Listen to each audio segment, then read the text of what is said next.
Mayor. Been a great discussion this morning. We've covered a lot of topics. I just wanted to clarify some things with the budget timing, the budget schedule, budget law in the state of Arizona, and how we might proceed forward with the items that were in question, the GPREP, the bike coordinator, and those things. I would suggest that as they come up, we will include them in the tentative budget, which is scheduled for adoption on June 10th. And at that meeting, we will also discuss the items and have them voted on by council. But in Arizona, the tentative budget is the overall cap.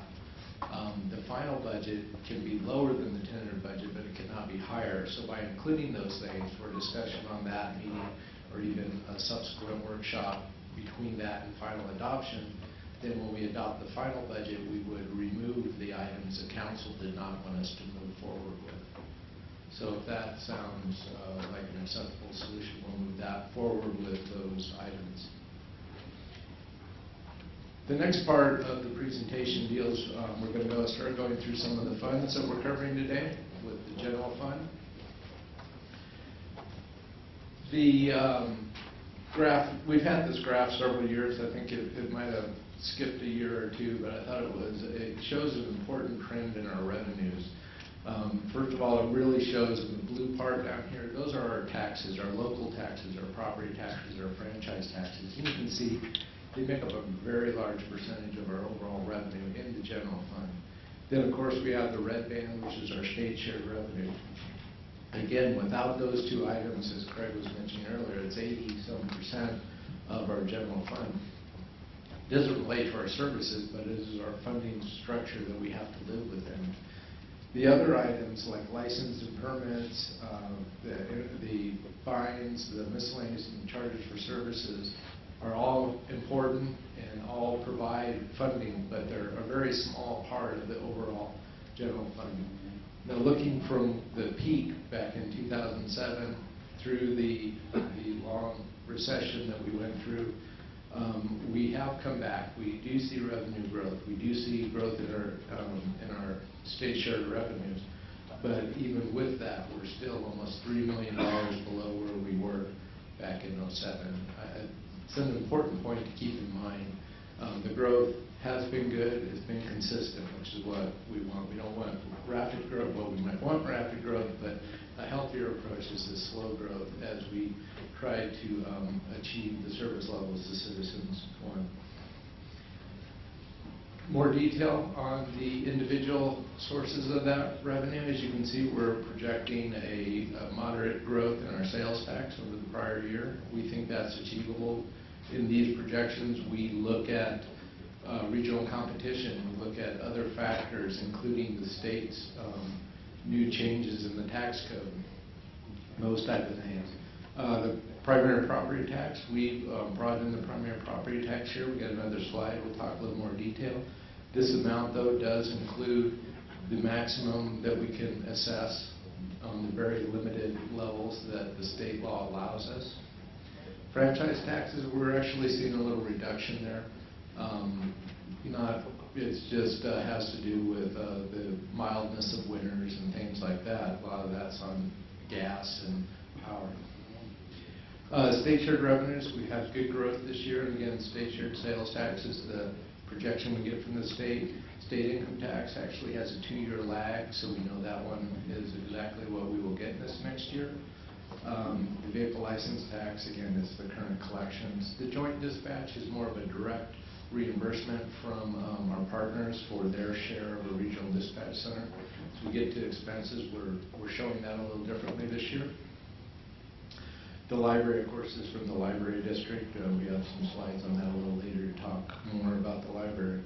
And then the other, primarily that other is a fire contract that we have with the Yavapai Prescott Indian tribe to provide fire protection to the tribal grounds.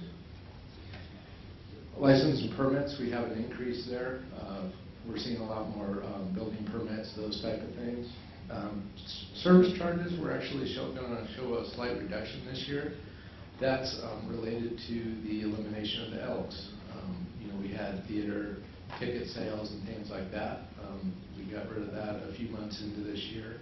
So that's going down for our next year. Fines and forfeitures up a little bit, and then miscellaneous is a large percentage of a large dollar. It has to do with the projections we have for interest earnings as we move into the next year as a primary source of those. Overall, we have a 4.2% increase in our general fund, which is a good, healthy level of growth as we move forward. Property tax, we talked about that earlier today. We talked a lot about it last year. Property tax is a good source for a city. It's a more stable source than the sales tax. It also assists the diversity in our revenue stream from just an economic activity thing to more of a stable source. Two types are a primary property tax, which is used for the general fund, and then our secondary, which is used to retire debt. Keeping in mind that obviously if you're not in a city or in a city that assesses a property tax, you don't pay a local property tax, but you will be paying the fire district tax generally in the state of Arizona. So as we look at that, this is a graph we had last year. We updated it and brought it back this year. Across the bottom on the bar graphs, blue is our primary property tax, red is our secondary. Secondary is related to the Willow and Watson Lake purchase and development of those facilities. Across the top, the line is the rate for the centrally occupied fire districts, and then in the pink or mauve, I'm not sure what color that is, box is the amount that a $200,000 home, which is our typical home that we use in these presentations, would pay each of those different districts. So as you can see, this year at the rates that are in the proposed budget, it'd be $65.38 compared to a house sometimes on the other side of the street that happens to be in central Yavapai, which would be paying $525 to be part of Central Yavapai Fire District. It's the point that we were talking about earlier with Councilman Myers. Looking more at the detailed bill for property tax, again, this is a slide we use every year. You can see that that equates to a $458 difference in the last tax year. That's not the upcoming tax year. On the bottom here, though, is our next year tax rate compared to our previous tax rate. And to take our property tax to the maximum allowed by statute, which is very limited, we have a 0.0023 raise in our rate, which is about a 0.7% increase in the overall rate. The secondary is actually going down related to the one debt issue we have remaining, which is tied to the development of the lakes. And so the net increase is actually going down 2% of our overall property tax rate. Yes, Councilwoman. Could you explain that asterisk note, fire district assistance has nothing to do with either CYFD or the city? And where does that tax money go?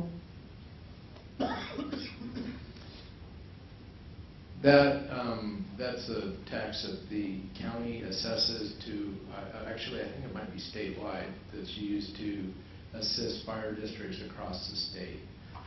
Unfortunately, that's about the extent that I know of it. It's a tax imposed by the state. The footnote indicates, or is meant to indicate, that on the property tax bill you get, there is a state-mandated fire district assistance levy. The proceeds of that tax don't go to the city or CYFD. That's the intent, and we can give you some more information on that. But you don't know at this point where that money goes? Where it goes, it's in the statute, but today it's a little bit more complicated. I suggest that we can get that information to you separately. Okay. Looking at other taxes, we have the sales tax.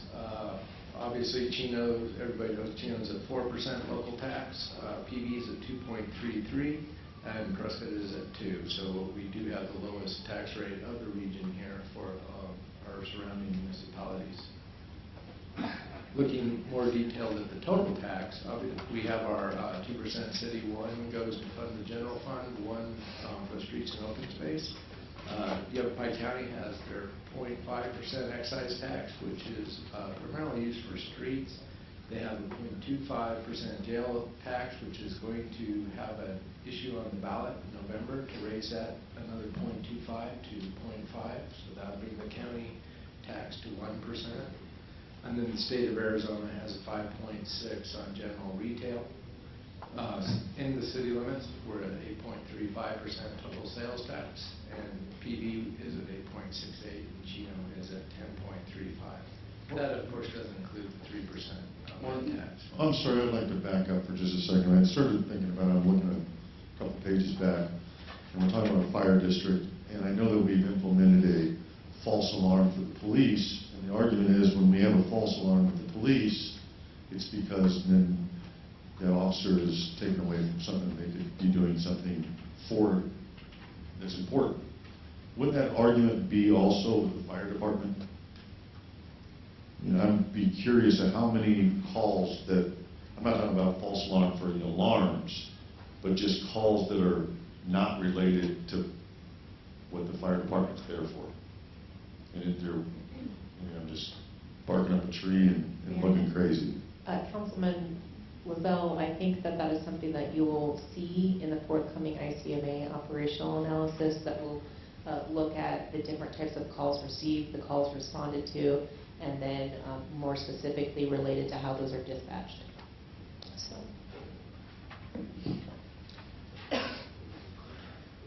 We've talked a little bit this morning about the new state law on sales tax, which is going to do a couple things. It's going to change the point of collection to the state Arizona Department of Revenue.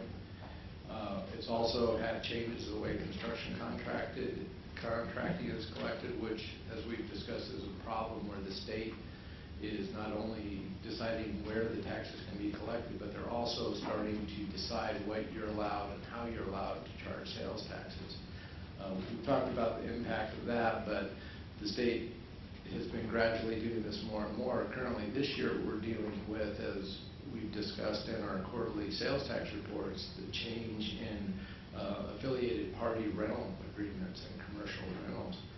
We're seeing a 13% reduction in these commercial rental sales tax revenues. You know, that's about $162,000 a year citywide, or 81,000 to the general fund. So as the state starts to take over your tax code and decide what you can tax, is going to directly affect monies that we have to be able to provide public service in the general fund. Mark, I have another question on property or rental tax. The group homes, recovery homes, whatever we're supposed to be calling them, I don't know what the political correct term is there a renter's tax per bed? Does that apply? And if so, have we, the homes that have registered with the city, have we implemented that on that? Yes, there is a residential rental tax. There is a bed tax. If a residential care facility or treatment facility meets the requirements of the law, they're subject to the tax. We have been working with community development and code enforcement and with the group homes to make sure that all of their facilities are properly licensed and paying the appropriate taxes. So I guess we've talked about most of the other things on here, but it is something that we need to continue to watch as the state meets each year to make sure that they're not affecting your ability to decide what's taxable in our jurisdiction. Should we just not have a city council and a county, just let the state operate all the affairs? At what point in time do we operate the city? You know what I mean? They're taking away all of our opportunities to do what we need to do to be a functional, clean, quality city, and all of a sudden we're sitting everything down to Phoenix to let them decide how we operate. When do we stand up, put our big boy pants on, and say we're not going to do it? Is there a point in time where we already have that conversation? Well, I think we definitely have that conversation each time we can with the legislature. I mean, they've, as we've talked, have done it with property tax several years ago. limited us severely there. And now we're starting to see it in sales tax, deciding what can be taxed. So every time you have a chance, you should do it. Looking at the individual expenses, this was a request of council to look at a 10-year trend on the general fund. As Allison mentioned, when we're looking at the personnel, you know, general fund is a service organization. That's a primary function. That's what we do. You'll see the arc on the blue lines is similar to the actual position line that we have. Capital, of course, fluctuates depending on the different projects or different things happening. This is the pie chart showing the operations in the general fund. We have made a change from the meeting on the 22nd. We've separated out regional dispatch. In addition to separating out regional dispatch, we charge the portion of regional dispatch related to the police department and fire department to those departments, so we have a more accurate reflection of what those things cost. The remaining 5% that's in regional dispatch here is related to the service we provide to our partners. Again, you can see the other areas of the general fund. Primarily, it is, though, public safety at 66%. Yeah. And the 5% regional communications, which is the expense of our regional partners, is cost recovered from those regional partners. Yes. And Art, I just wanted to make a comment on that. You know what? When you look at public safety, it kind of looks like a Pac-Man eating the other things, and as it grows, you know, it's similar to doing that. And when we talk about finding a different revenue stream to fund public safety, not only is it just public safety, but you do that for them, it relieves the pressure on library, it relieves the pressure on recreation services, everything else. So when we talk about that, it's not just money directed for that, but that would free up other funds to take the stress off the other services the city provides, correct? Yes. Excellent point, Councilman. This slide, slide 30, shows the operating, getting a little feedback, hopefully it won't. The operating budgets of each of the departments from last year to this year. So we go through them. We have a slide a little further to go into council in detail. Do we get a pay raise? Is that what that 7.9% is? Yeah, it's a pay raise. City clerk is up slightly related to some publishing things with the code on the website, as well as additional fees for advertising, which were kind of incorrectly budgeted before. We will put work to correct that. That amount does include the election for this next year. Economic development, the city manager is significantly down. That's the result of personnel as part of the city manager's budget, and a portion of the personnel is the retirement and payouts when employees leave the city from the general fund. The projection for those this next year was reduced significantly, and that is why that was showing such a downtrend. The court increase of 4.2% is related to additional costs they're seeing there related to public defender fees. Other significant ones, economic initiatives is down, even with some increases related to increased advertising and involvement in some things, but primarily because of elimination of the operation of the Elks, which was part of that department. Finance is relatively level. Development services is down because we had code enforcement moved from that department to the police department. Recreation services is up.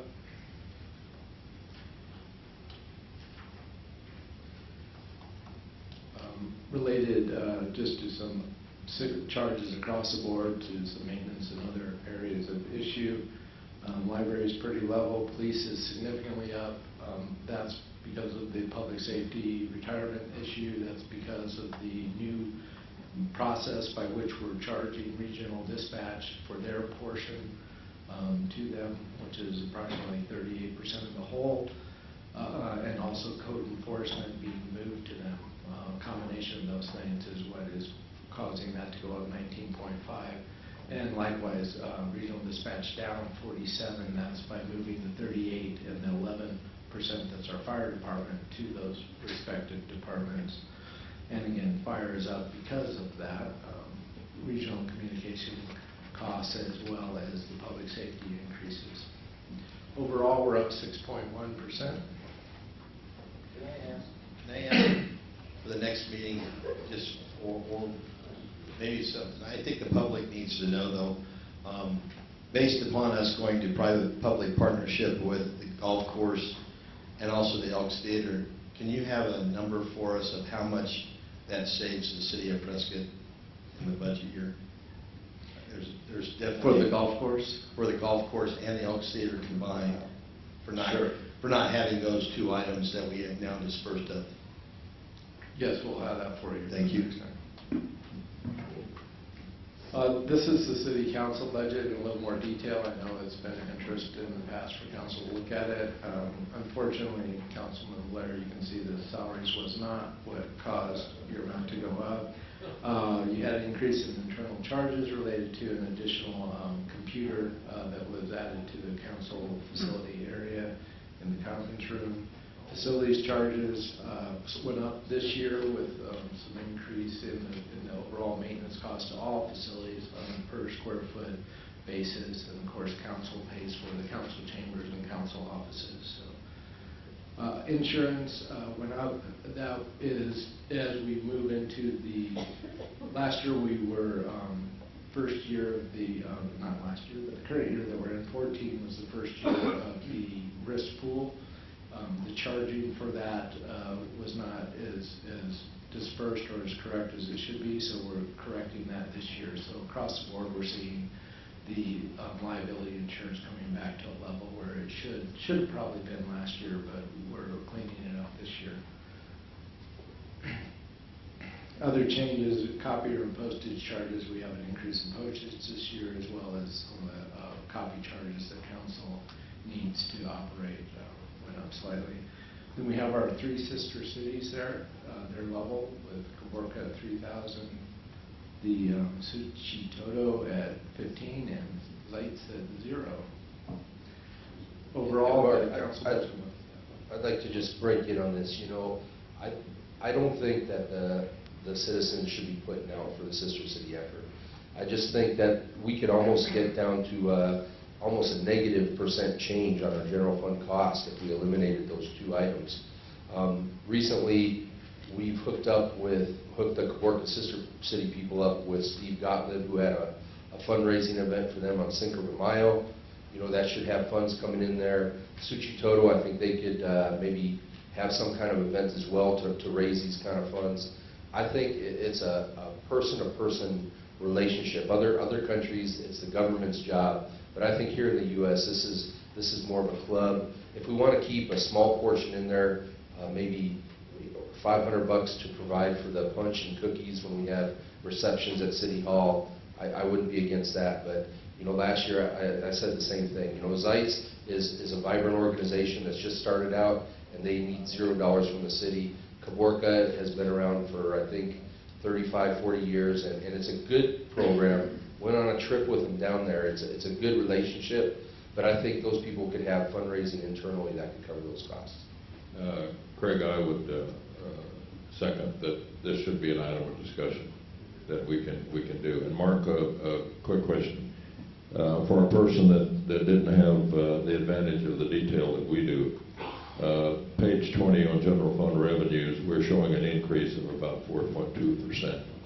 On page 30 on general fund expenditures, we are showing about 6.1%. Your first impression from that would be that we do not have a balanced operating and income budget. Is there a quick answer to that? Well, there's an answer. We'll be discussing that on slide 39. We compare the two and talk about that. So if we could hold off on that until then. Another item, just before we turn it back over to Alice and talk about the library. Council, the city council, like city clerk, like finance, like city manager, We work across organizations, so city council is cost recovered to the other revenue areas like the utilities and streets and those things. So I just wanted to make sure that that was clear as per the council policy. And with that, I'll turn it back to Ellison for the library discussion. I get the exciting discussions during this presentation. We are at the library today. Thank you for hosting us, Roger.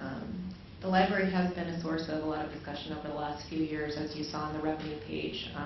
Last year, the library, Yavapai County Free Library District funded about $550,000 to the library based on library district property tax that's collected.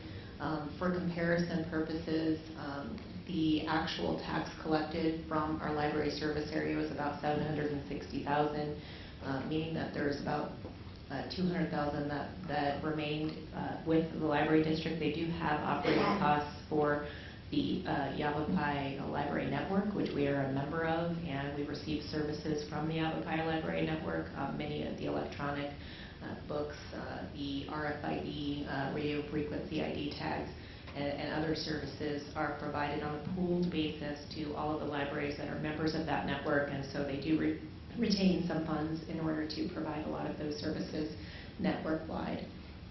The FY14 tax levy, I would point out, was reduced at the county level. The County Board of Supervisors has control over the Yavapai County Free Library District property tax levy. It was reduced from about 0.166 to 0.149, and as a result of that, the ongoing revenue from that property tax was reduced by about $600,000 network-wide. They did make up the difference of that for last year, and I believe proposed for this year, by a portion of their retained fund balance. So there were funds from previous years that the library district had built up and had available for a rainy day, if you will, and so we did not see a significant decrease in the amount that was provided to our library through that tax, but this is the last year that those funds will be available. Coupled with that, you may have read the newspaper, recent discussions for the county board and their budget discussions included discussion of providing a library in Halden. The libraries within this county are all funded from that same tax, a portion of them, and so if you add a library and a user to that group, it arguably reduces all of the funds available to every other library. That would be true also for the Prescott Public Library, unless that property tax levy is increased proportionately. So it's a good source of revenue that helps to fund the library. It does not fund the entire cost of the library, but it is helpful to the operation, but it is also subject to decrease if there are increased services to other areas across the county. Allison, do we know at this point in the budget process what the Board of Supervisors intends to do for FY15 with respect to that tax levy?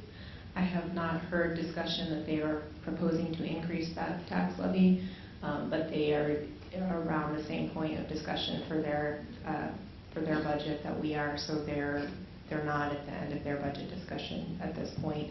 I would point out that the Friends of the Prescott Public Library are following that issue very closely and have made it clear that they plan to reach out to the Board of Supervisors regarding the property tax levy issue. Is there anything the City Council can do in that regard? That would be up to you as a policy decision of the City Council.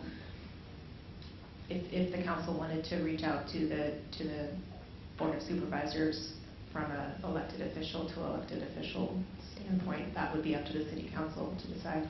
Is there anything that the City Manager or yourself are doing to impress upon the Board of Supervisors that we can't let slip? We have met with the Board of Supervisors, representatives of the board, as well as County Manager Phil Bordon regarding the Yavapai County Library District and our concerns about the district funding and its importance to the operation of our library. I would say there was not necessarily an indication at that point that they would be looking to increase the library district tax. I would like to make a suggestion that the council sends them a letter with all of us signing it, asking them to double that tax? You know, this is getting to be ridiculous, where all of a sudden our monies are going away, and we're still asked to provide the same services when the county has the only ability on the property tax side to help out this building and the things that it offers. And if we don't ask, shame on us. And I think it should be on our back if we don't, because we can write a letter to the Board of Supervisors, have all of us sign it, telling them the importance of what this facility is to not only Prescott, but to Yavapai County. They're just not Prescott people that come here. So the bottom line is, I think we need to step up and let them know that ASAP while they're in the budget process. I'll second that. And Steve, I think just to go a little bit further with that, you see that we collect from our citizens $760,000 going into the library fund. We lose about 30% of that by the time it gets back to us. That's the homes within the city limits. Where do all the people from Williamson Valley go? Where do the people from Groom Creek, from the Idlewild neighborhood, from all these surrounding areas of the county that use the Prescott Public Library? We lose 100% of it then, you know, if you go off these formulas. And that's just not right, because we should be funding this library, because I think it costs us about 2.6 total to run it? 2.3. 2.3.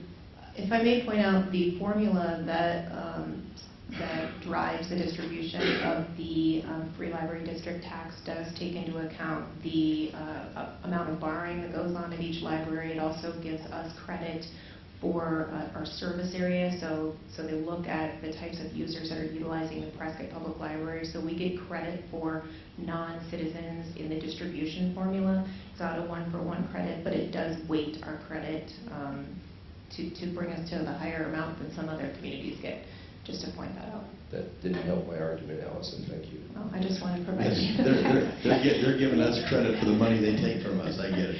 But just one other quick, the idea shouldn't be that they're raising the taxes. I think the community, the people in Yavapai County would understand that the cost of running a library is not cheap, and if they want to continue to have the services this facility provides, that they would be okay with a slight property tax increase that goes directly to this library.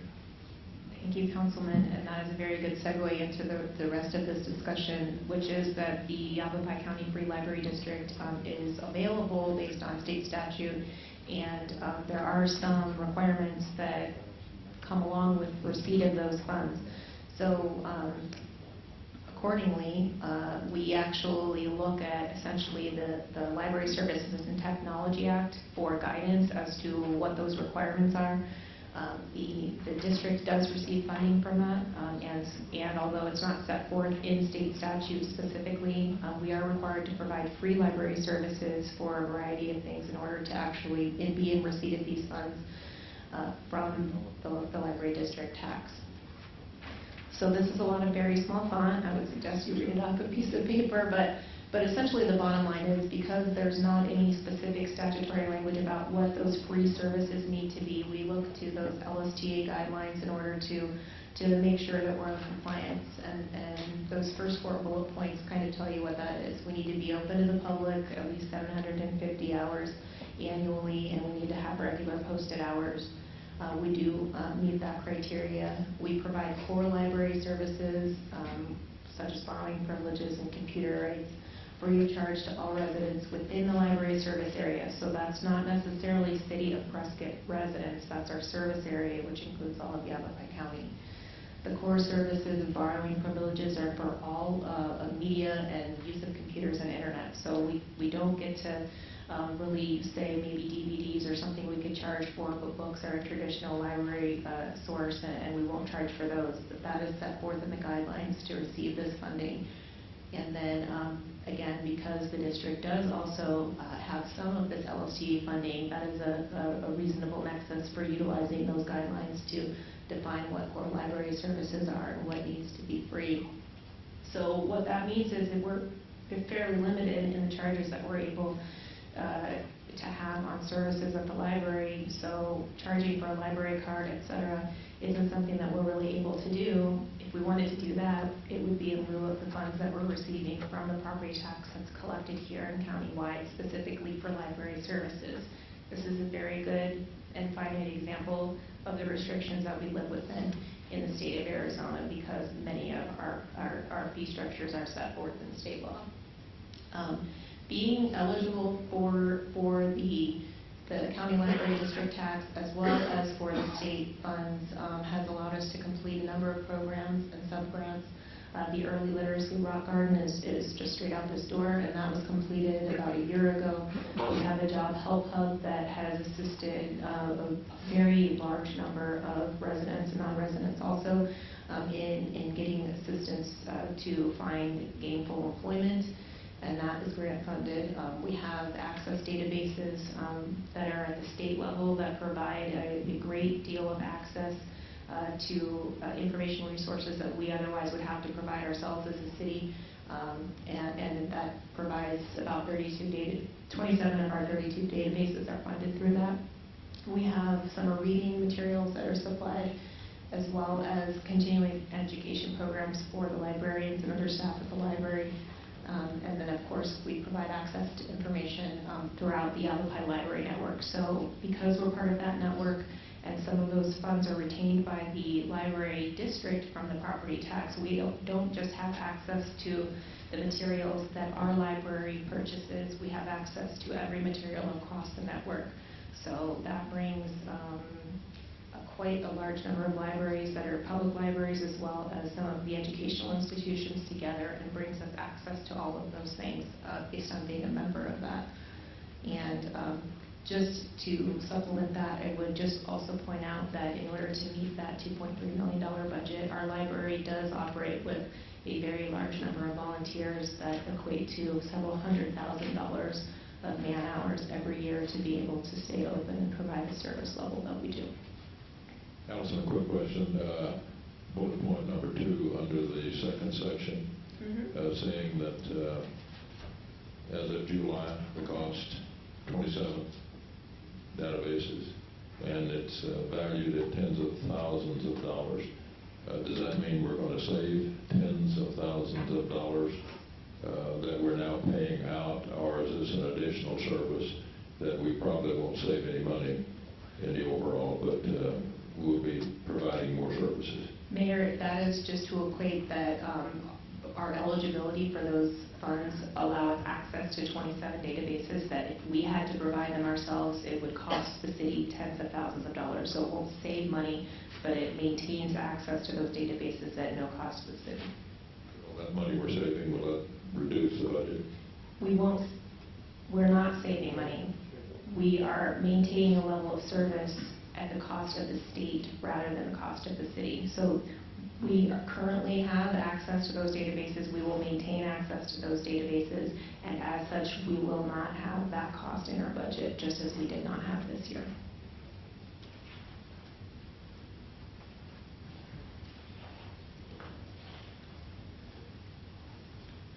So that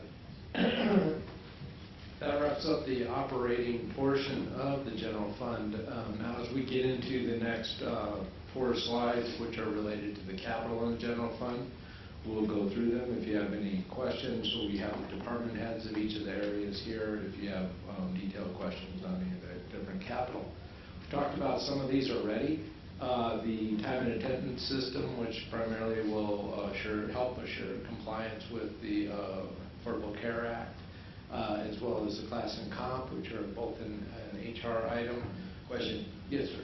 That first item, does that mean each employee is going to have some kind of card where they scan in and scan out for lunch, for breaks and all that stuff?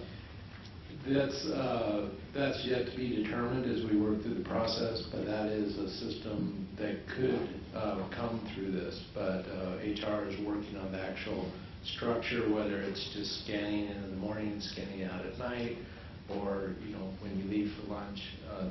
Those are the details that will be worked out as we go through the selection process.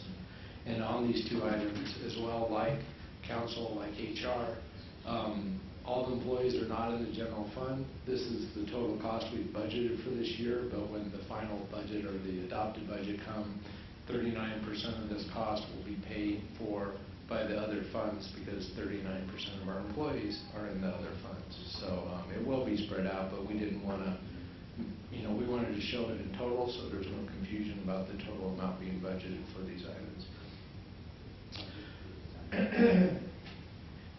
City clerk is our chief records coordinator. She has a package in here for a records management modules for our on-base paperless record management system, which is necessary to make sure we're in compliance with state law on that.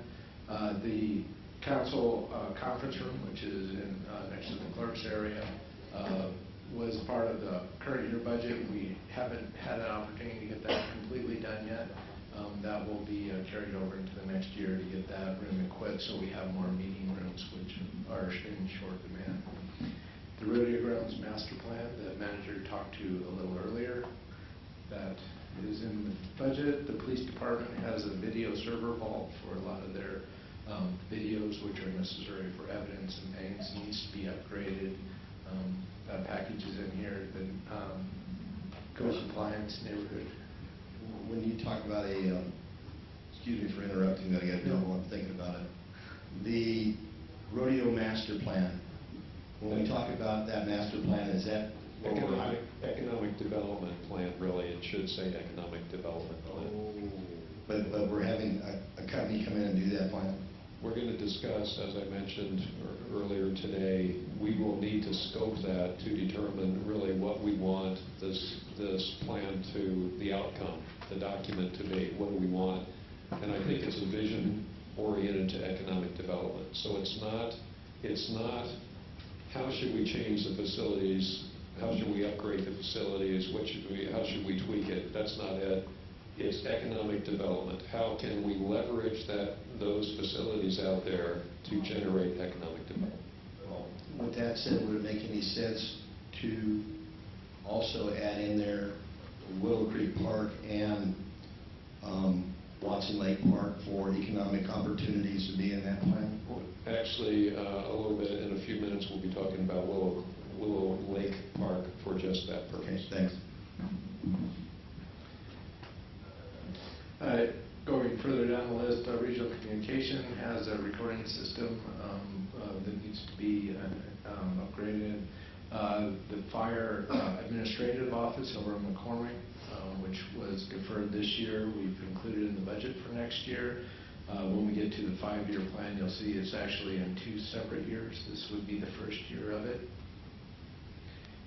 Then we have the cardio heart monitors. It was a product, a package that was deferred actually last year to this year, so we need to move forward with that one.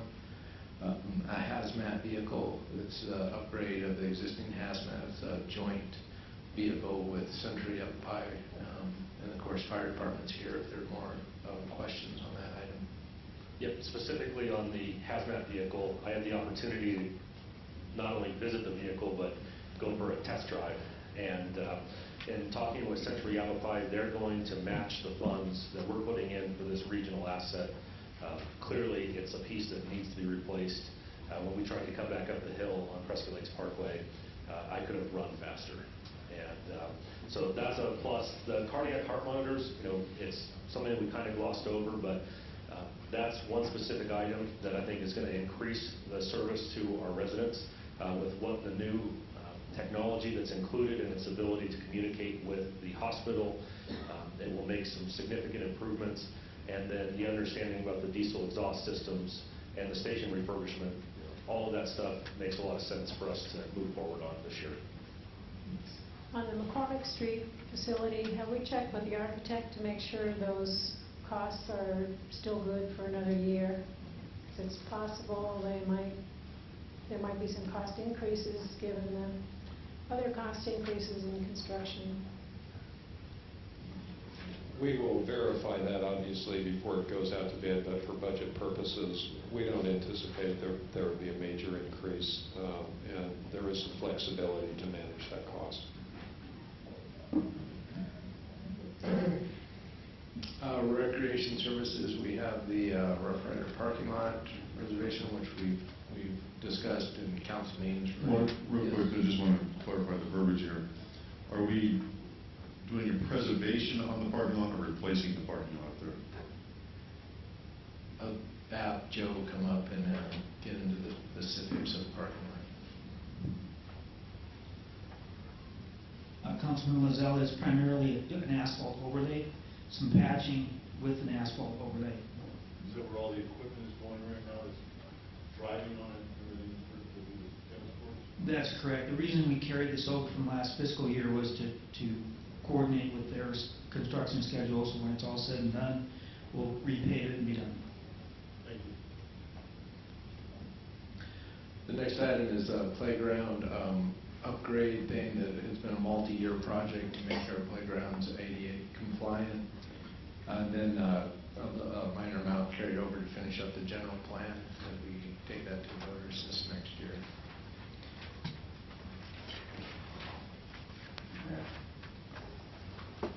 The following three slides are basically a 5-year planning item. We don't really adopt it as a 5-year capital plan like we do in our streets and facilities fund, primarily because these are more planning projects because the funding for them has not really been identified. So it's to have them in an adopted capital plan, you really would need to find the capital. So just, I guess, looking at them, we'd be glad to entertain any questions the council has on any of these items.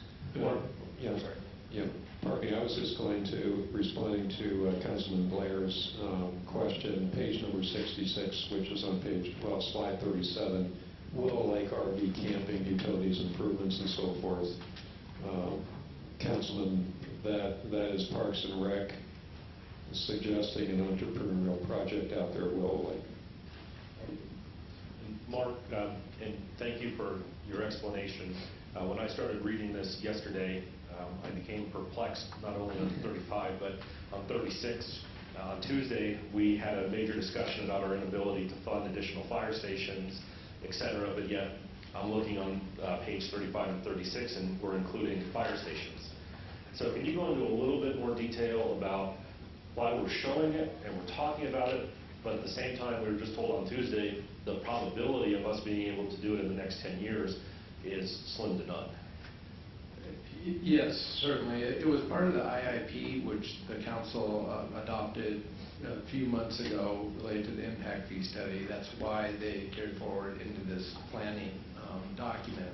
And again, a lot of these items are more, we want council to be aware of them, we want public to be aware of them, but again, as the majority of our revenues in the general fund come from taxes and bear nothing to the services that we need to provide or the citizens want us to provide, funding is not always there for them. So we put them on here, we put them out in the years so that we don't come in here next year and all of a sudden there's 2 fire stations that you've never heard of before. There is identified potential need by the fire department. That's why they brought them forward to the IIP, the Infrastructure Improvement Plan process. Just because there's identified need by the department doesn't mean there's funding to make that happen. It means that we need to keep that in mind as we look at the operations each year, as we look at where we go. We're looking at the ICMA study or any of those things. I appreciate you answering that. Thank you. Mark, I'm a little confused about when some of these capital projects will occur. For example, in McCormick, you've got McCormick Street facility listed for FY15 on page 34. But then on page 37, oops, no. 36. 36, it shows under FY 2017. That's the second half of the project. I see, okay. Yeah, it's a 2-phase project. Okay, thanks. And along the, I'm sorry, Chris, go ahead. I just wanted to speak to a couple items, and I don't want to speak on behalf of the department because they know their needs that they have, but just through my interaction, there's 2 items that I would like to see us move into this year if we possibly could. And that's item 37 and item 38. The electronic ticketing and form completion, these are like tablets that would replace the mobile data computer terminals that are in the police vehicles. These guys count on these things. It's almost like a right arm when they use these mobile data computer terminals in their car. When they pull somebody over, it'll let them know if there's a convicted felon behind the wheel. It gives them all kinds of information on where the other people are at. And this item will replace it. The big benefit to the city is, you talk about what's the price of personnel. To outfit this is $135,000. How many cops does that cover? Is that 1.5, 2? And it's been reported that accidents would take 1 hour to complete are now done within 20 minutes using these devices. So if you free police up, it's just like putting more police on the street. And this is such a huge tool for these guys. I'd hate to see it last or take another year to get these things put in the cars. I think it'd be a worthwhile thing to somehow try and figure out how to push up. And I realize money is tight, but if we could make that happen, that's one thing. And then the on-body video camera systems, they have these devices, the video cameras in their car that point forward. And if they're going to do a sobriety test on someone, they have to actually kind of turn their car a little bit to get to the area where they're going to perform the test. If they have these cameras on their body, it actually is kind of part of their uniform. They could record all these events. And despite what the councilman from Prescott Valley said, that alcohol and the drug testing is the same for marijuana, it's not.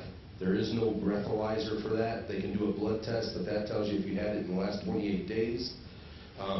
It's getting more and more important to actually show these tests of people taking sobriety tests in the field.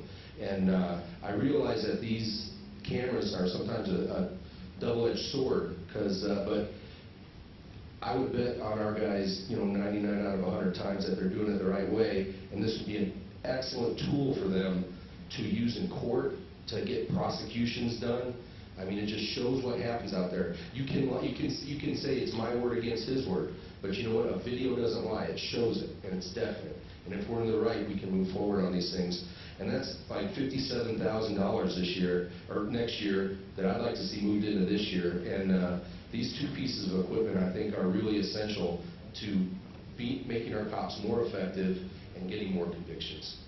And just to speak to those real quick, Councilman, the electronic ticketing and form completion, when we looked at that this year with the police department, it was agreed that they would pursue grant opportunities in the 15-year, looking for a grant opportunity for that. And then we pushed it out in case that doesn't happen. They're unable to find it, then we would have it to consider in the 16 years. So we're not pursuing it, we're just trying to find the best way to pursue it. Two other quick items. One that surprised me not to see in here was the additional expansion of the new fire training vehicles, or the new fire training facility that we just installed, the 2 burn trailers. There was discussion when we went to the open house about the potential looking into the future that those can be expanded onto and greatly increase our training ability. So I'd like to know where we are thought-wise in that. And then second to that, we talk about the paving for the training center grounds. One of the things that I know Chino Valley was able to do in this recent highway widening, ADOT's going to be basically giving them all of the milling material. And so I'd be interested, as we look at the completion of Highway 89 and the widening that we expect to see in the next couple of years, if there's an opportunity to receive those millings to use for this purpose. Thank you. And that stuff packs down pretty good, Charlie. It's almost like a road. Just back on my subject before, could we maybe put that in the budget even if we don't spend it? And that goes back to, just because it's in the budget doesn't mean you got to spend the money. But if it's not in the budget, then there's no way we could spend the money if we get grants. Yeah, again, the council possibly will include that with the other items we're going to bring forward for discussion and decision. Any other items on these slides that any council person would like to discuss? Question, the cost of the election for the general plan approval, what category does that fall under here? The election costs are part of the city clerk's operating budget. We have $100,000 budgeted for this next year's election. Okay. The costs listed for the general plan are more copies, public outreach, mailings, those type of things at $3,500.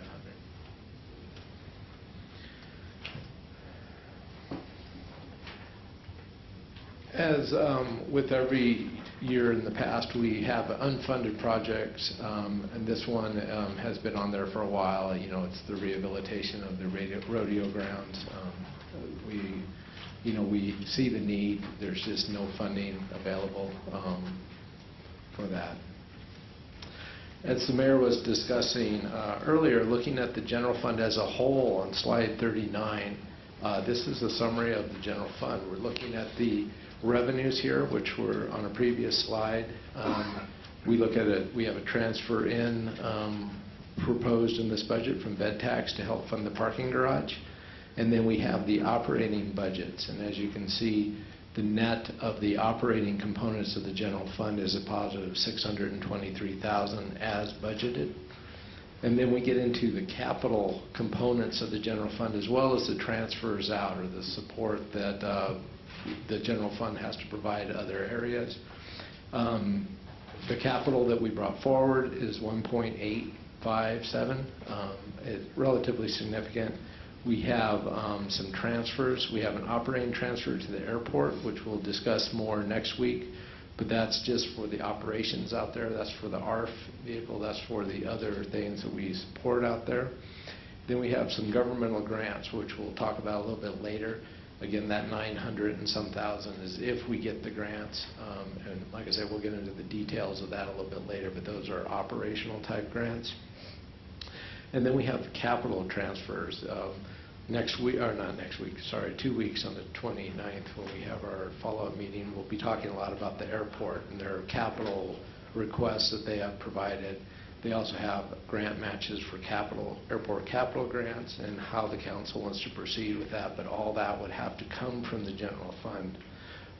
There's no governmental capital grants this year. There was in the prior year. There are grants that we're pursuing, but they're 100% grants, so there's no additional match needed from the general fund. Question? Yes, sir. Where would I find or locate the money that we used at Trader Joe's that we got back and paid in full? Where does that show up here? Just a few more lines, Councilman. We'll talk about that. That gives us a net change, not since we don't have the airport stuff on here, of course, that would make it even more, but the negative 2.3 as we stand today, even though our operating budget is balanced, we have a surplus from our proposed operation. We are spending some of our savings, if you will, our fund balance for some of the capital needs we have, but it's not being replenished. The fund balance, which is where the repayment of the Trader Joe's, where the sale of the Elks, where all those dollars that have come back in end up being, and that's in this 24 million netting out to 21.7 with the change for this year as part of that number. Looking at that number, there's a few things that make up that component. Is the reserve policy. There's a council policy that we keep a reserve for things at 6.5 million. There's a retirement reserve. We had a retirement bonus system that was in place. Council addressed that, but there are employees that are entitled to certain benefits when they leave the city. We have to reserve those amounts so they're available for that in the future and doesn't rely on operating revenues. It is put aside for that. We have internal loans. Primarily this deals with the airport has a loan more on an interim basis for their grants. FAA grants are relatively slow in paying, and also the golf course is a big portion of that at $4 million. And then there is another structured loan that council approved a couple years ago to the Water and Wastewater Fund, which is being repaid on the schedule. Then we have an economic development reserve that we got from the state a few years ago of $384,000, which is also setting that amount. So considering all those things, we have an unassigned available fund balance. Again, it's unavailable. That doesn't mean it's not needed or that we would recommend spending that whole $6 million this next year, because there were other issues, as the city manager mentioned earlier, like vehicle replacement, which we are not funding to the full extent that we would need to. Facilities maintenance, which we're looking at this year and need to come up with a plan on those things. But it is available in our, if you will, savings account. It's not an ongoing revenue, but it could be used for capital. Can you explain the economic development reserve a little bit more? That was a part of a funding from the state that they provided primarily for the airport, for economic incentives in the airport area. So as we get into next week, or I'm sorry, I keep saying that, 2 weeks from now when we talk about the airport, you know, the chances are by the time we get done with that, that economic reserve will need to be going to the airport for whatever council decides is needed out there. Any questions about the general fund summary? Obviously, good points here is our operating function is below our operating revenues, so we have a surplus there. We are spending into our savings account, but that is monies that are available for these capital needs that are needed. With that, and giving Allison all the fun parts of the presentation, we're going to talk about tourism. And Mayor, during this switch, I just wanted to bring up something that I failed to bring up before. And when we were talking about the addition of personnel, I just wanted to compliment Public Works on their request forms. You know, they're keeping up that tradition of being some of the most detailed people to put stuff down on the forms. But there's something that's under the job description that only they put on that I wish we'd put on the end of every job description. And it says, perform other duties as necessary. Everyone lays out the job description, but I think that's a very important thing to have because, you know, no job too big, too small. And if you're asked to do something for the city's good, we have to roll with the punches and maintain flexibility. So I'd like to see on every job description that we do, we put perform other duties as necessary. Thank you, Councilman. As Mark mentioned, we are to the fund transient occupancy tax, or the bed tax portion of the budget. That is a 3% tax that's levied on transient occupancy. So if you stay in a hotel, you're paying 3% tax on top of the other local and state and county retail sales tax. That issue was a ballot issue, and its use is limited to tourism and recreation development, and you'll see that when we look at the budget. As its own fund, when you look at this, we have a beginning balance, so there's funds beginning at fiscal year 14. We've put a budget together that includes then new revenue from the 3%, and then of course expenditures within that, including a contingency. So the beginning balance in revenues total the actual total expenditures. And yet, as you project the end of the year, we still project to have an ending balance. That all stays within this same fund, projects forward to a beginning balance, and then again, we add the new revenue that we can expect to receive from that tax base over the next fiscal year. Who puts these items together and the amounts with them? The amounts are brought forward through the tourism department. The tourism advisory committee does look at these before they come forward through the proposed budget process. But as you'll recall, this is one of those unique funds that we will pass. The city council through the budget process will pass a cap on this, and then in August generally we will bring back the detailed line items for the various grants. We are in a grant cycle right now for the community and tourism event grant process, which is listed there under community events. And then we bring forward all of these detailed line items once they're better set for council approval in August. Just like every other budget, staff brings forward a budget. In this case, they have the Tourism Advisory Committee take a look because of the unique nature of the bed tax. So much like CDGB, they'll bring this to the council. We can approve it or have it sent back to have it adjusted, correct? Correct. Every other, I mean, the budget is the city council's budget. It's a plan for the year, and we make changes as we go forward throughout the year based on revenues received, new ideas and expenditures that we need to make. Okay. One thing I'd like to ask to be considered for this year is utilizing a small portion of this fund to offset the city's cost of the increased cleaning that we're doing in the downtown district. It's a major part of our tourism, keeping downtown clean, not only for the residents, but for our visitors. And I know that primarily that's coming out of the streets department right now and field and facilities. And I'd like to make sure that we take the opportunity to look at the bed tax to help support that operation and ensure that we're able to do this more regularly, and that we can keep the downtown area, which we say is the reason people should come to Prescott, a large portion of it, clean year-round.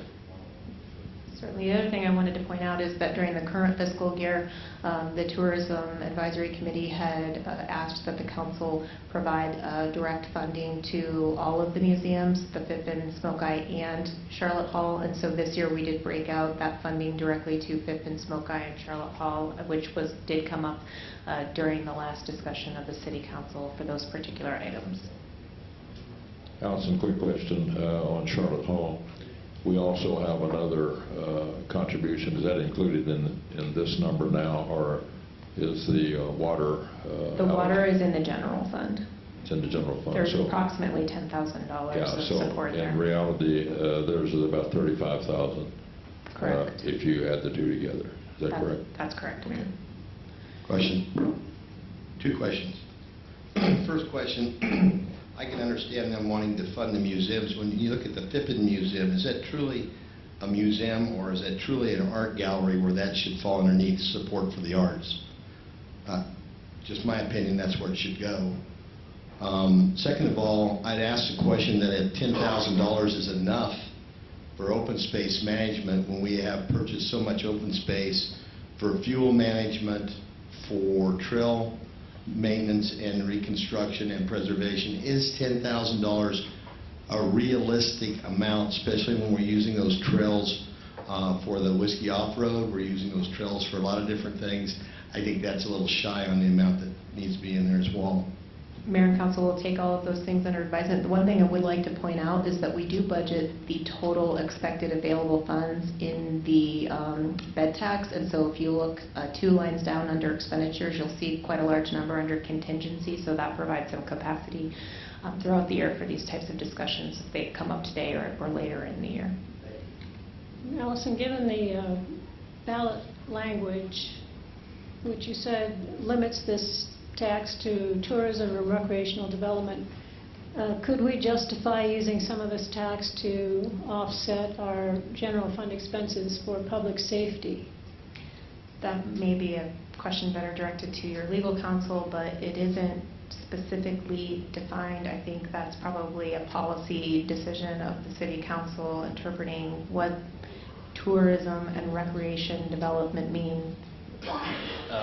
Mayor, Council, I think that, and the Mayor Pro Tem also brought this up earlier, that if the city were to adopt in addition to the BAD, the other 2 Bs, the board and booze, all of that extra taxation or revenue would have to go to these similar items. But I think it really depends. I think it is a policy decision. It's a pretty broadly written statute that requires you to dedicate these bed taxes or other taxes to marketing and tourism and those kinds of things.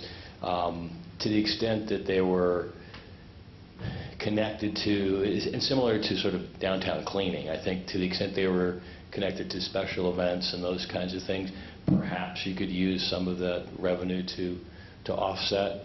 And maybe what we could do is provide the state statute that regulates the hospitality-specific industry taxes, because it does reference hospitality industry. Again, right. It's not incredibly detailed. Yeah, the intent obviously is to either offset your costs of tourism or to market and promote for additional tourism, so it's sort of a dedicated tax.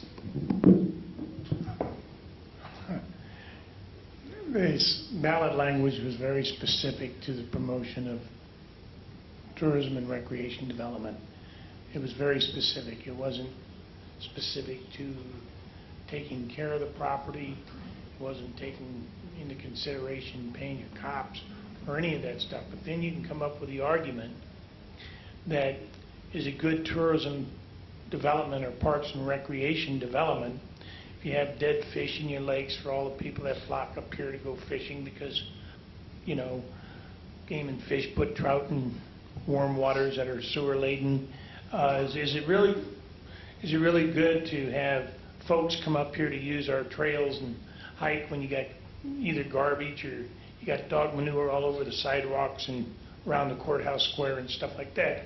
You know, you can look at tourism development in two different ways. It wasn't specified. And I think that when it comes time to saying what we're going to do with $600,000, again, priorities, and what really promotes tourism.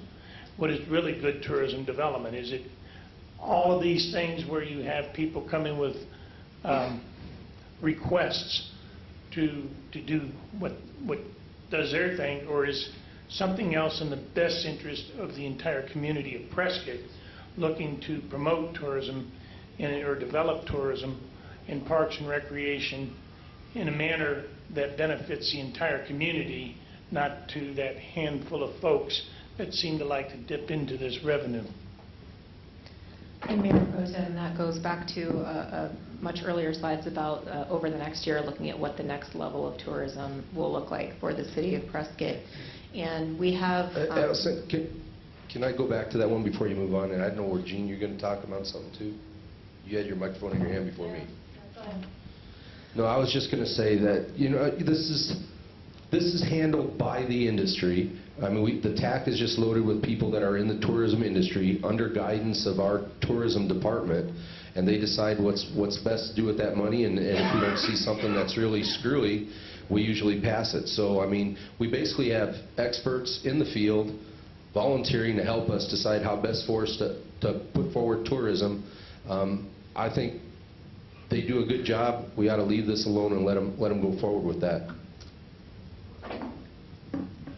Does the marketing promotion line include the salaries of all our city employees in the tourism? It does not include all of the salaries. It primarily includes the salary for Tim McAlpin, who is the new sales manager for tourism. There are tourism-related costs that remain in the general fund.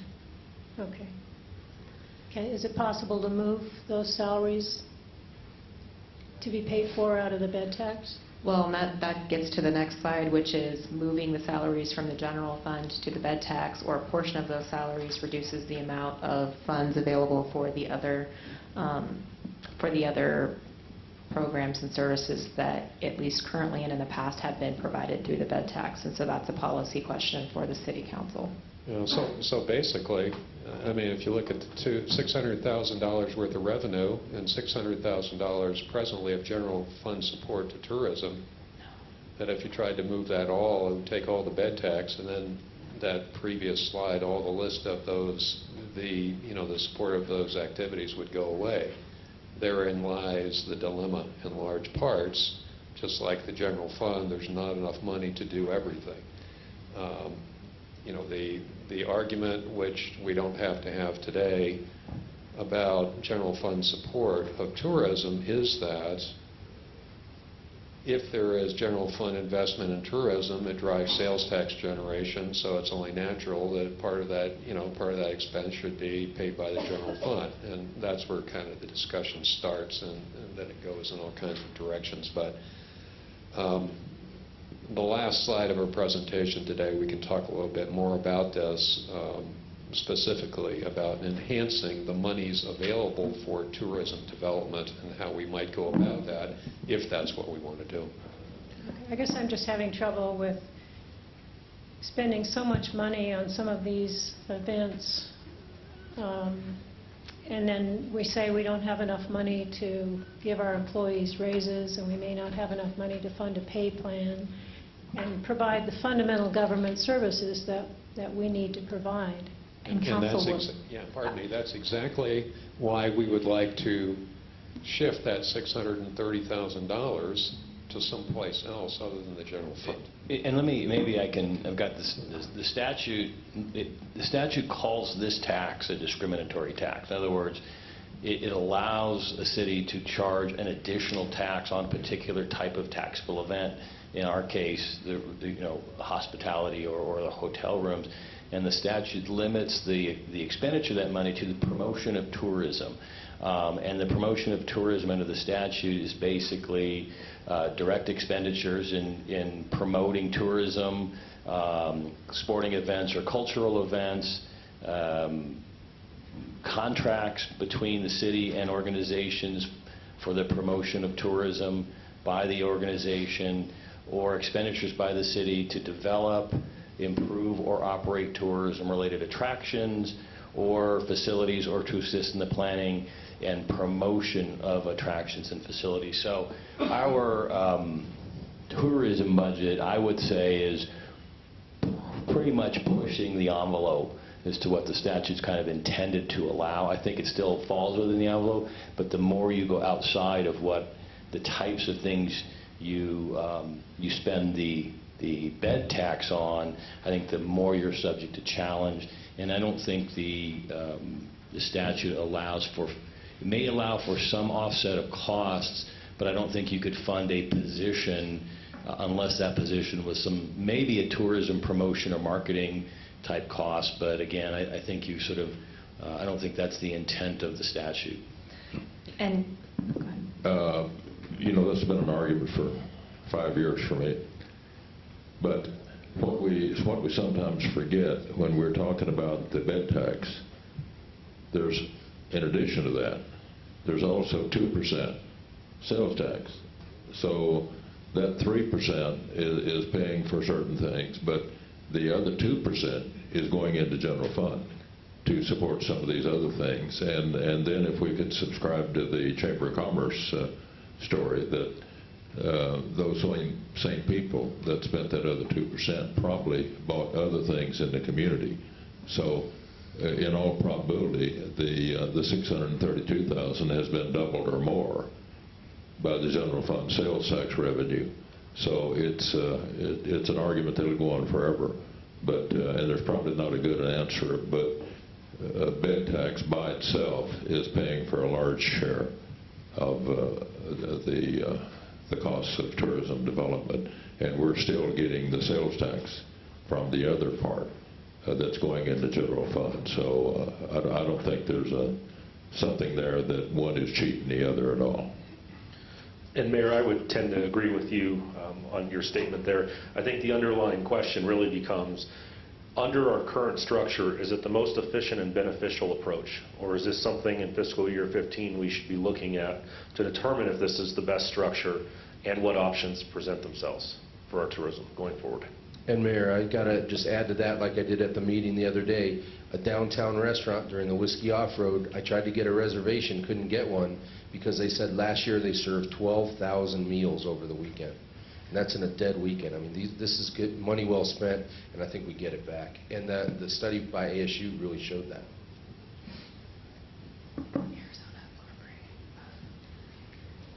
Thank you, and I don't really have anything else on the tourism budget, so I'll turn it back over to Mark Woodfield.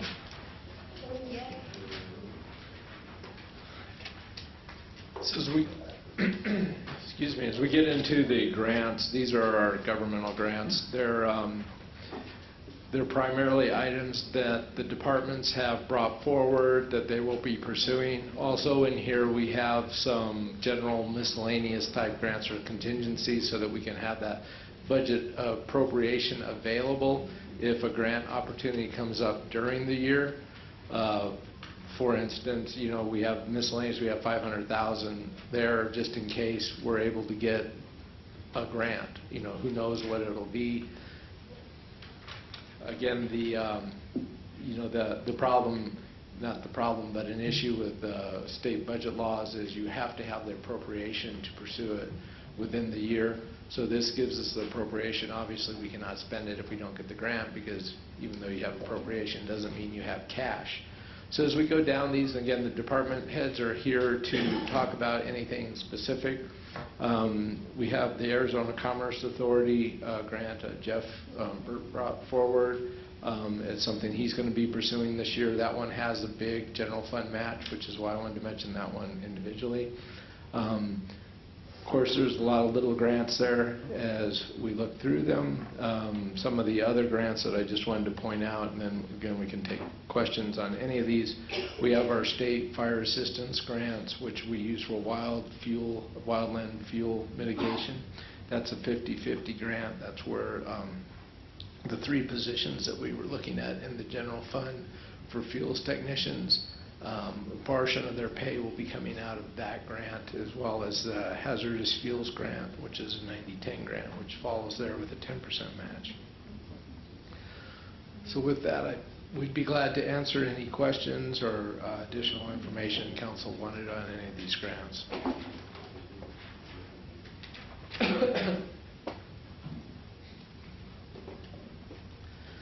With that, moving on to impact fees, because we haven't talked enough about impact fees over the last 548 days. Yes, sir. The very last one under police, the Alzheimer's grant. What is that? I would defer to our one of Well, our. I know what it is. I mean, one of our police. I forgot what it was. Excuse me. Maybe that's my Alzheimer's setting in. Thank you, council member. Anyhow, basically we put in for a grant that is in conjunction with Illinois State University on trying to prevent Alzheimer's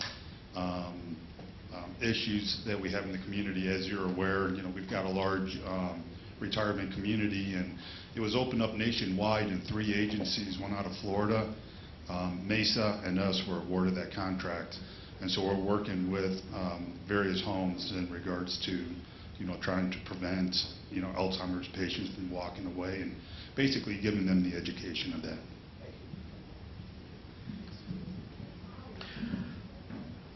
Looking at impact fees, and again, I'm sure you guys are as tired of impact fees as I am, but obviously new law, we went through the big process over the last a lot of months. We've talked about the governmental impact fees, and streets, of course, was discontinued. Council this Tuesday adopted the fees, deferring police and fire, but as we look at the different fees, there have been projects used over the years, including Coldwater Lake and Pioneer Park expansion projects. This year, looking at these funds, we've done obviously some projections of revenues based on what council did on Tuesday. Also looking at projects, we don't really have any projects this year. We have been using the streets impact fee to reimburse the Streets and Open Space Fund for the capacity improvements that were done to Iron Springs Road and to Willow Creek Road.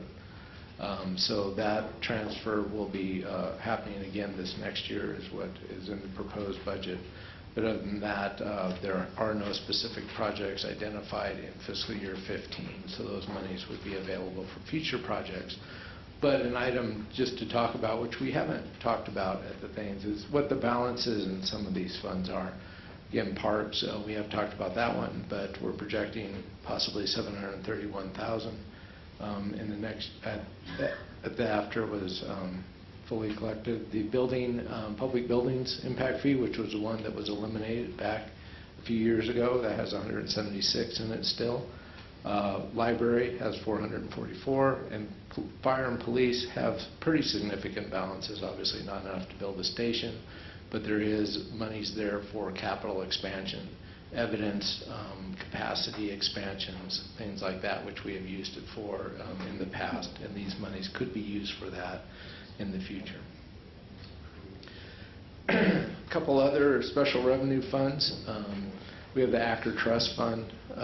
Again, they just do scholarships each year. They have a large sum of cash, which they earn monies on. They also have some lands that are around town. And then we have miscellaneous gifts and donations. The city receives numerous gifts over the years. For the library is a popular one. Police and fire get several gifts for various things. Anyway, we budget for whatever we project is available in there, so that these gifts can be used to complete the task which they have been given to the city for.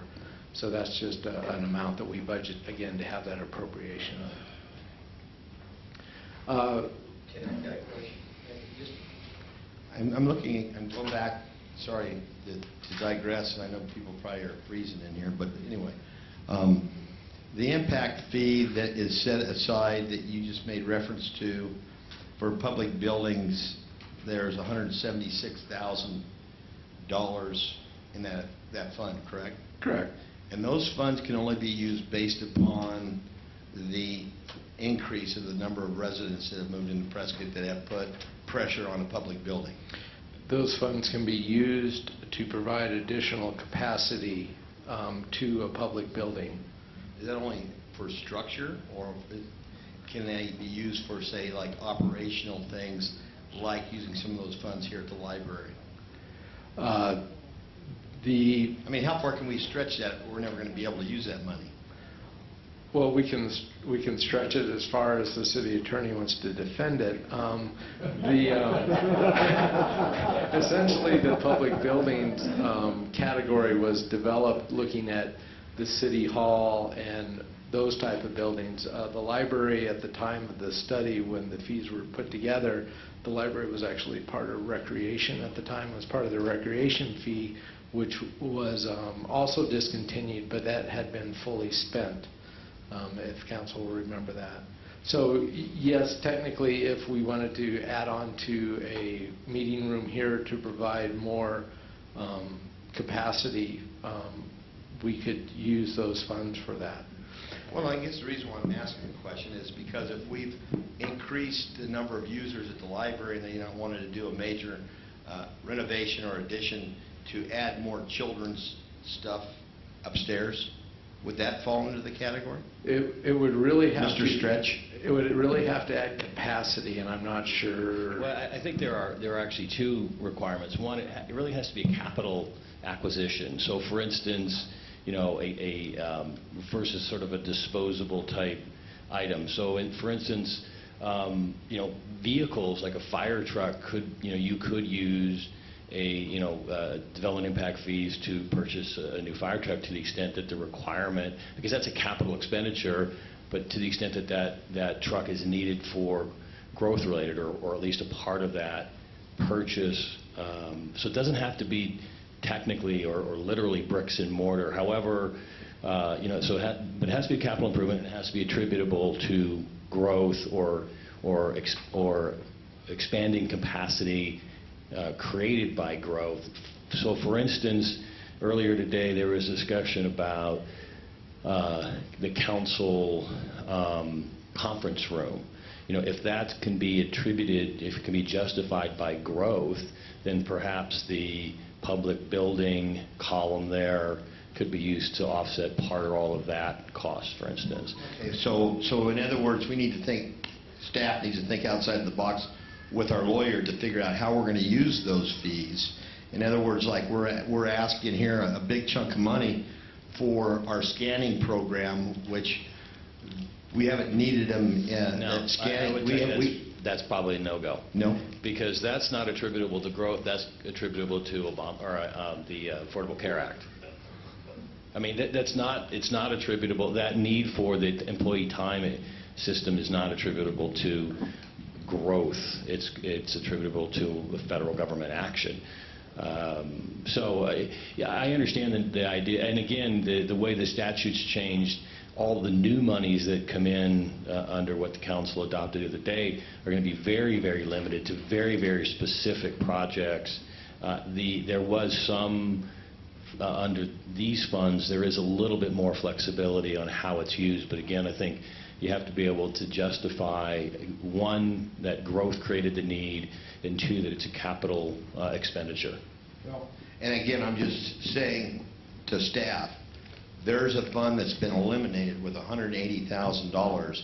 At some point in time, our staff needs to get with you and figure out whether it's a Parks and Recreation building, whether it's the extra growth that's coming into this community that's put pressure on the Armory to do whatever. We need to find a way that we can use those funds rather than them sitting in that account and doing nothing. I agree with Blair. One question I do have is which fund do we look at to get enough money to fix the air conditioning in this building and the one over at City Hall? This is ridiculous. We're coming on 12 o'clock. Want to continue through the lunch hour? We're almost Okay. done, Mayor. And just, I think on these impact fees, we keep bringing this up. It's nice to see these giant balances here, but from the action we just had to take, and they're never going to get any bigger. They're going to all shrink down to zero, and then where are you?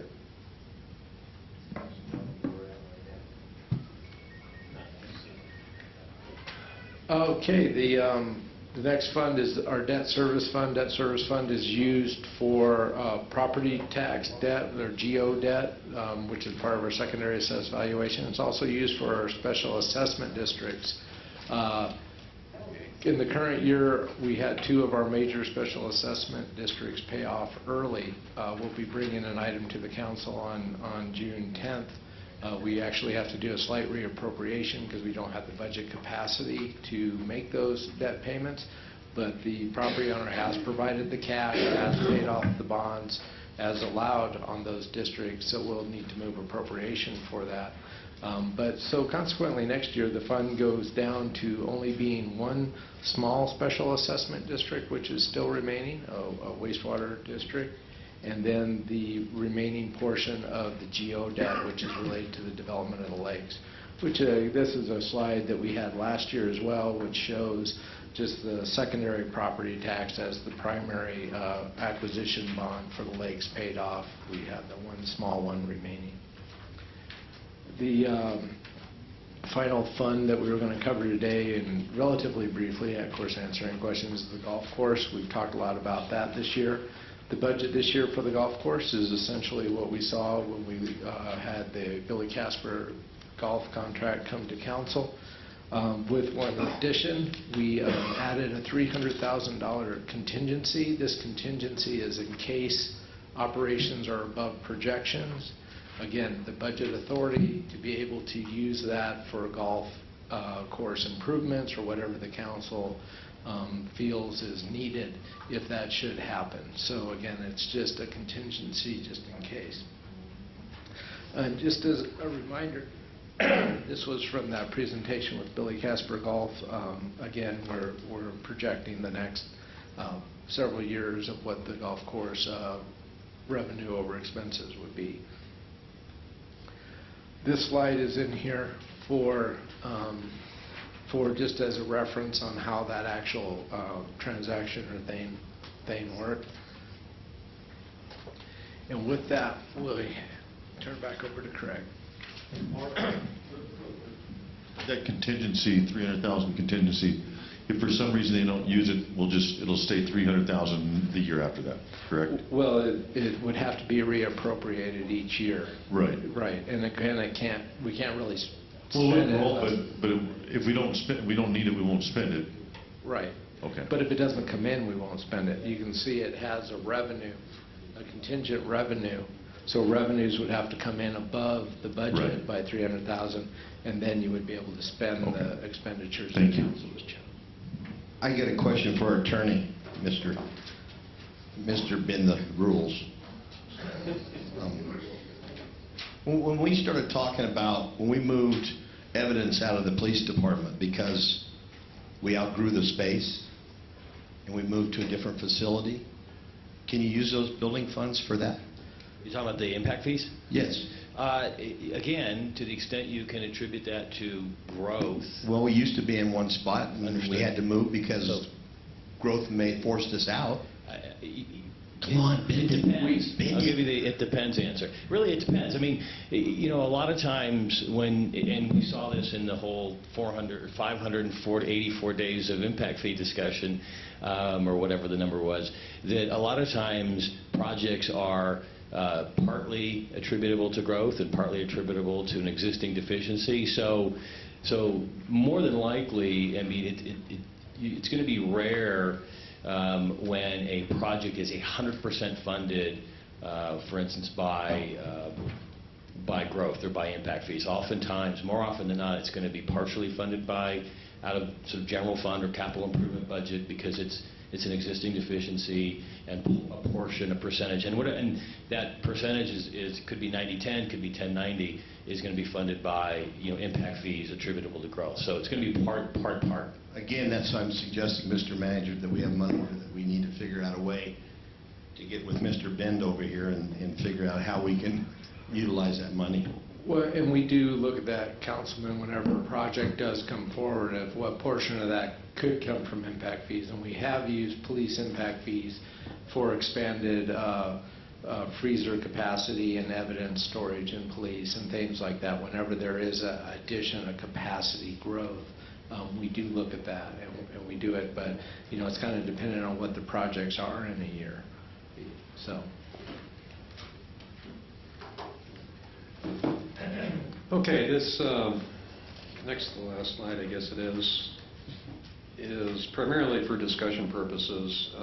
Other policy items with budget dimensions. First category with respect to the general fund is user fees. We do have user fees in at our parks and on our trails. If the council would like to talk about those fees, we can certainly do those now at another time. Joe Baines is here today, and he's got some particular views on market. We want to be very careful about user fees on our recreation facilities because there's a market there. And if you go beyond a certain tipping point, if you will, it actually could result in a reduction. So I guess the question for the council is whether there's any interest in talking about adjusting user fees today. Craig,